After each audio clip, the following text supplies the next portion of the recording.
አንቺ ዝም በይ። አንተ ወደዚህ ቤት ተመልሰህ ስለማትመጣ ልብስህን ይዘው። ትሁት ካሌብን ለምን ዋሸሽኝ በሚል ስሜትም እቤት እንድትባረር አድርጓታል። ዳንኤልና አባባ ተፋልመውም ትሁትን ወደ ቤት እንድትመለስ አድርጓታል። ታዲያ አባባ ለምንድነው ይህን ቤት ትተሽ የወጣሽው? ምንስ ገጥሞሽ ነው? በማለት ትሁትን ጠይቋታል። ትሁትም ከካሌብ ጋር እንደተጣሉና እሱ እንዳባረራት ሳይሆን የተናገረችው ተመስገን ወደዛ ቤት እየተመላለስ እያጨናነቃት ስለሆነ ለነሱ ደህንነት ስትል ወደ ሀገሯ መሄድ እንዳለባትም ተናግራለች። ታዲያ ይህን የሰማው ካሌብ ለምን እውነታውን ለአባባ አልነገርሽውም? ያባረርኩሽን የሆኝ ሳለ በተመስገን ለምን ታመካኛለሽ? ሁልጊዜ ስለምንድነው የምትዋሹና የምታስመስዩ? እናም ለምን እውነቱን አላጋለጥሽም? በማለት ራሱ ካሌብ እንዳባረራት ለአባቱ አለመናገሯን እንደ ጥፋት በመቁጠርም ትሁትን ተናገራት። እኔ ምክንያት አንተ ከአባት ጋር እንድትጣላ ስላልፈለግኩ ነው ይህንን ያልኩት በማለት መለሰችለት። ይህንን ሲናገር አባባ ያዳምጡ ነበር።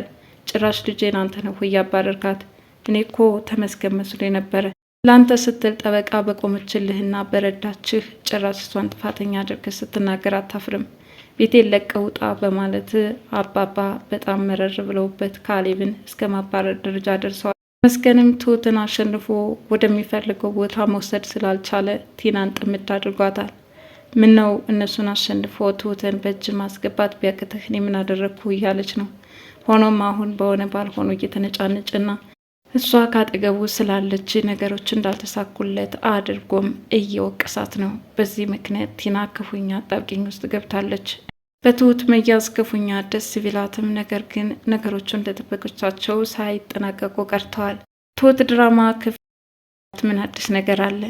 በባለፈው ክፍል እንደተመለከትነው ቲና ለካሌብ ትሁት ከተመስገን ልጅ እንዳላት ቲና ለካሌብ ነግረዋለች። ካሌብ ይህ የመጀመሪያ ጊዜ መስማቱ ነው። እንግዲህ ከዚህ በፊት ፎቶውን እያዘ ወደ ኩሽና እየተመላለሰ ልጅሽ ናት ወይስ ደብቀሽን ነው? እውነቱን ተናገር እያለ ትሁትን በብዙ ጊዜ ቢያስጨንቃትም ትሁት ግን ይህንን እውነታ ልትነግረው አልፈለገችም እና ዛሬ ይህንን ሰምቶ ከመጣ በኋላ ትሁት ላይ ክፉኛ እየጮህባት ነው። ለምንድን ነው የደበቅሽኝ? ከተመስገን ልጅ እንዳለሽ ለምን አልነገርሽንም? እኛ ቤት ሙሉ ስለ አንቺ ደህንነት እየተጨነቅን፣ አንቺ ግን በዚህ ልክ ማስመሰልስ ምን ያደርግልሻል? በማለት በጣም ጮህባት ብቻ አይደለም ከዚህ በኋላ ዓይንሽን ማየት አልፈልግም፣ እዚህ ቤት ውጪ በማለትም አጨናነቃት። ይህን ትሁት እባክህ በሩን ክፈትልኝና የተፈጠረው ነገር በግልጽ ላስረዳህ በማለት በተመስገንና በእሷ መካከል ያለውን ጋብታ ልታስረዳው ብትሞክርም እሱ ግን በቃ አልሰማሽም፣ እንደውም ላይሽ አልፈልግም፣ ከፊቴ ዞር በይልኝ በማለት አመነጫጭቃት በሩንም ዘጋባት። እሷም አማራጭ የላትምና ልብሶቿን ገብታ እያስተካከለች ነው። ዳንኤልና አባባ ወደ ውጭ ወጥተው ቲናን በጸባይ መያዝ አለብን እያለ አባባን ለማግባባት እየሞከረ ነው። ቲና ከመቼ ወዲህ ጸባይ ኑሯት ልብ ትገዛለች? እሷን በጸባይ ከንቱ ነገር ነው። እንግዲህ ሁለተኛ ወደ ቤታችን አስገብተን ሌላ የህይወት ውጣ ውረድ ማየትም የለብንም። እናም ስለ ቲና የተናገርከው ነገር በፍጹም ሊሆን አይችልም፣ ወይም ደግሞ ከእሷ ጎን መሆን ፈልገ ከሆነ መብትህ ነው በማለት ዳንኤልም ተቆጥተውታል። ያው ቲና ተንኮለኛ ናት፣ አንዳች ነገር ልትፈጥር ትችላለች፣ በልህ ደግሞ በጣም ይብስባታል በማለት ዳኒ ስጋቱን ገልጿል። አባባ ግን በቲና ጉዳይ ተስፋ እንደቆረጠና ሁለተኛም ወደ ቤታቸው መመለስ እንደሌለባትም አስረግጠው ነግረውታል። ቲናም ከተመስገን ጋር አሁን ልብሶቿን ጠቅላ አንዲት ልጅ ትመጣለች እና እዚህ መንገድ ላይ ቁጭ ብለ ተጠባበቃት አለችው። እሷ ማነች ማናት የምትመጣው በማለት ተመስገንም ይጠይቃታል። ታዲያ ይህኔ ትሁት ከነ ካሌብ ቤት ተባራ ልትወጣ ነው አለችው። እንዴት ሊሆን ይችላል? እሷ ጋር ቆመው እየተከላከሉላት አይደል እንዴ? ቤተሰባዊ ፍቅራቸውም የተለየ ነው። እሷን እንዲህ በቀላሉ የሚሰዷትም አይመስለኝም። ምን ብታጠፋ ነው አለ። በእርግጥ ካንተ ልጅ አለህ የሚል ንግግር ባትናገረውም ነገር ግን ከምታመልጥህ እጅህ እንድትገባ በተመስገን ነግረዋለች። እነሱም ሁኔታዎችን አመቻችተው መንገድ ላይ ትሁትን እየጠበቁ ነው። ትሁትም በአንዴ ለመወሰን በጣም ተቸግራለች። በብዙ ስታለቅስ ቆይታለች። ካሌብን ለማስረዳት ብዙ ጥረት አድርጋለች። ካሌብ ግን ከዚህ በኋላ አልሰማሽም በማለት ስለ ጮኸባት ተስፋ ቆርጣ ወደ መኝታ ክፍል በመግባት ልብሶቿን እያስተካከለች ነው። አስተካክላም እንደጨረሰች ልብሶቿን ይዛም ጉዞ ትጀምራለች። ዳንኤልና አባባ ከሩቅ ነው ይመለከቷታል። ቲናና ተመስገን በአንድ በኩል ሆነው በወጥመዳቸው ውስጥ ትሁትን ለማስገባት ክፉኛ በጉጉት ላይ ነበሩ። ታዲያ በዚህ ሁኔታ እያሉ እንግዲህ ተመስገን መጥቶ ትሁትንም ይዛታል። እነዛ ጋርድ የቆምሽላቸውና ያን ያህል ጠበቃ ጥብቅና ስትቆሚላቸው የነበሩ ሰዎች ዛሬ አመነጫጭቀው ከቤታቸው አባረሩ አይደል? ድሮም የነገርኩሽ ይህንኑ ነው። መጀመሪያ ለራስሽ ዋጋ ብትሰጭ የተሻለ ነው። እናም ከኔ ጋር ትሄጃለሽ በማለት ትሁትን ያስገድዳታል። ትሁት ከእሱ ጋር መሄድ እንደማትፈልግ እየነገረችው ነው። ተመስገን ግን አውቃለሁ ፍላጎቱ ከኔ እንጂ ከአንቺ የመነጨ እንዳልሆነ ይገባኛል። ምንጊዜም ቢሆን እኔ እንጂ የምፈልግሽ አንቺ ፈልገሽኝ አታውቂም። ትሁትዬ አሁን አብረን የምንኖርበት የመጨረሻው ምዕራፍ ላይ ነን በማለት እንግዲህ ልብሶቿን ጠቅላ የያዘችውን ትሁትን ወደ ቤቱ ለመውሰድን ጥረት እያደረገ ነው። ቲናም ትሁት በተመስገን ቁጥጥር ስር ስለዋለችላት ክፉኛ ተደስታለች። በጣም እየወረቀች ነው። ይኸው እኔ የጠበቅኩት ቀን ይሄ ነበረ፣ ብታከብሪ ኑሮ እንዲህ አይደርስብሽም ነበር አለቻት። ብቻ አብራ ሆና እየሳቀችና እየተሳለቀች ነገሩ እስኪሳካላት ድረስ እየተጣደፈች ነው። ነው አቁመዋ ትሁትን እያስጨነቋት ሳለ አባባና ዳኒ ምን እያደረጉ ነው? ይኸው ከፊት ለፊቷ አቆመው እኮ አላስኬድ አሏት። እሷስ የት እየሄደች ነው? በማለት አንዳች ነገር እንደተፈጠረም ያስባሉ። ዳኒ ይኸው ለአስኮብልሎ ሊወስዳት ስለሆነ ልንደርስባት ይገባል በማለት ለአባባ ነገራቸው። አባባ በጸባይ ተመስገንን አናግረዋለሁኝ፣ ዳኒ አንተ እዚህ ጠብቀኝ በማለትም አባባ ተጠጋቸው። ጉዳዩ ምንና ስለምን ሁኔታ ከትሁት ጋር እየተከራከሩ እንደሆነም ጠየቀ። ከዚህ በኋላ ትሁትን ልወስዳት ነው እንግዲህ እናንተ እንደፎከራችሁም እንደዛታችሁ አልቀራችሁም፣ በእጄ አስገባት በማለት ተመስገን በራሱ ተኮፈሰ። ወዲያውኑ ዳኒ ደረሰ። አትወስዳትም በማለት ወደ ትሁት በሚጠጋ ሰዓት ትሁትን ልቀቋት፣ ልወስዳት ነው፣ በጭራሽ እንዳታስቡት በማለት ቢላዋውን መዘዘ። ይህንን ሲመለከቱ አባ እሺ በቃ ውሰዳት፣ ይኸው ለቀንልሃል አሉ።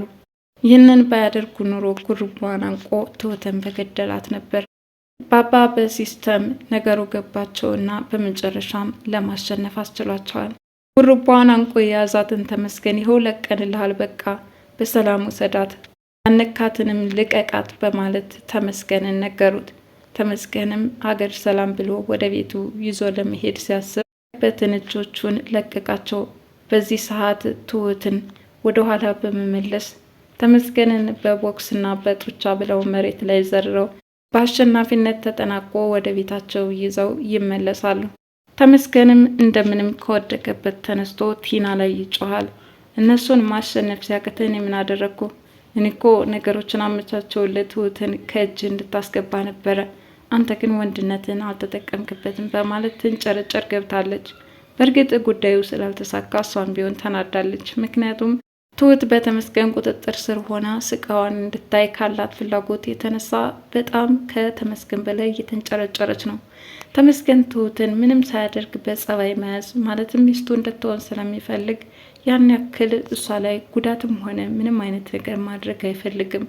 አባባም ትሁትን ወደ ቤት ከመለሳት በኋላ ስለምንና እንዴት የነሱን ቤት ለቃ ልትወጣ እንደቻለችም ይጠይቃሉ። ይህኔ ዳንኤል በድንገት ወደ ቤታቸው ይከሰታል።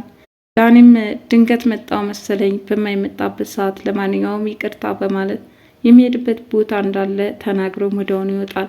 አባባ ችግር የለውም ጉዳዩን አንተን ብትሰማው ምንም ጣጣ አልነበረውም በማለት ዳኒ እዛ ቤት ቢቆይ ምንም ችግር እንደሌለው ቢነግረውም አይ ሄድ ነው መቆየት አልፈልግም በማለት ተነስቶም ወደ ውጭ ወጣል። ይህኔ አባባ የትሁትን ጉዳይ እየጠየቁ ሳለ ካሌብ ክፉኛ ተደናግጧል። አንገቱን አቀርቅሮ ስለሱ ታሪክ ካሁናውን ትሁት ታወራለች ሲል፣ ነገር ግን የትሁት ምላሽ ሌላ ነበረ። ማለትም ተመስገን በተደጋጋሚ ወደ ቤታቸው እየመጣ እያሳደዳቸው ስለሆነ ለነሱ ስጋት ከመሆን ወደ ቤተሰቦች መሄድ ይኖርብኛል ብዬ ነው የወጣሁት አባባ በማለት ስትናገር ካሌብን በዚህ ምክንያት ነጻም አወጣችው። ታዲያ ትሁት እንደተለመደው ከኩሽናዋ ስራዋን እየሰራች ባለችበት ሰዓት ካሌብ ሄዶም ስራሽን ስትጨርሽ እኔና አንቺ የምናወራው ነገር አለና እንድትመጭ በማለትም ጠይቃት፣ እሷም እንደተባለው ስራዋን ጨርሳ ወደ ሳሎን መጣች። ከካሌብ ጋራም ንግግር ጀመሩ። ማለትም ለምንድን ነው ግን ስለ ልጅሽ የደበቅሽኝ? በተደጋጋሚ ጠይቄሽ ነበረ እውነታውን እንድትነግሪኝ። በዚህ ልክ ማስመሰልሽ ምን ያደርግልሻል? እሱ ብቻ አይደለም ውሸትሽ፣ አሁንም አሁንም ደገምሽው ጆሮዬ እየሰማ በማለትም ይጠይቃታል። ማለትም ራሱ ካሌብ ልብሶቿን ጠቅላ እንድትወጣ አስገድዷት ሲያበቃ፣ ነገር ግን በተመስገን ማመካኘቷ ከምን የተነሳ ነው? እስከ መቼስ አስመስለች ትዘልቀዋለች? በማለት ትሁትን ወቀሳት። እንግዲህ ጥፋተኛ ሆኖ ሳለ ጥፋቱን ለመደበቅ እየተሯሯጠች ያለችው ትሁት እሷኑ ተመልሶ ወንጀለኛም አድርጓታል። ሆኖም እሷ ተመስገን ከሰማ በጭራሽ የሚሆን ነገር አይደለም። ምክንያቱም በጣም ባለጌና የማልፈልገው ሰው ስለሆነ አባቷን እንድታውቅ ስላልፈለግኩ ነው በማለት ተመስገን እንዳይተዋወቃት ካላት ፍላጎት የተነሳም ለካሌብ ነግረዋለች። ካሌብም ትሁት እንደተሳሳተችና አሁንም አስመሳዩ ውሸታም በማስመሰል ክፉኛ ተናግሯታል። አሁንም እውነታውን ካሌብ የሰራውን ስራ ለአባባ ያልተናገረችበት በእኔ ምክንያት እናንተ ሁለታችሁ እንድትጨቃጨቁ ስላልፈለግኩ ነው። ቤታችን ውስጥ እየተፈጠረ ያለው ችግር ከባድ ነው። ከዚህ ላይ ደግሞ እኔ ተጨምሬ ሌላ ውስብስብ ችግር መፍጠር አልፈልግም በማለት ካሌብ በምትነግረው ሰዓት አባባ ይህን ነገር ሰምተዋል። ጭራሽ ደግሞ ለካ አንተነ ልጅን ያባረርካት በማለት ልጃቸው ላይ ክፉኛ ጮውበታል። አሁኑኑ ቤት ለቀህ ትወጣለህ፣ አንተነ ልጅን የምትናገራት በማለት እንግዲህ ልጃቸው ካሌብ ከቤት እንዲባረር ተደርጓል። የዛሬው ክፍል በሚያስገርም ሁኔታ የቲናና የተመስገን ወዳጅነት እንዲሁም ትሁት ልትባረር የነበረችው ሰራተኛ ተቀምጣ ልጃቸው ወይም ደግሞ ባለቤት ነኝ የሚለው ካሌብ ቤቱን ለቆ እንዲባረር ተደረገ። በሚቀጥለው ክፍል ምን አዲስ ትዕይንት እንመለከታለን? ትሁት ድራማ ክፍል 65 ይህንን ይመስል ነበረ። ለቻናሌ አዲስ የሆናችሁ ላይክ፣ ሼር፣ ሰብስክራይብ በማድረግ ቤተሰብ እንድትሆኑ በአክብሮት ጠይቃለሁ። ባይ ባይ።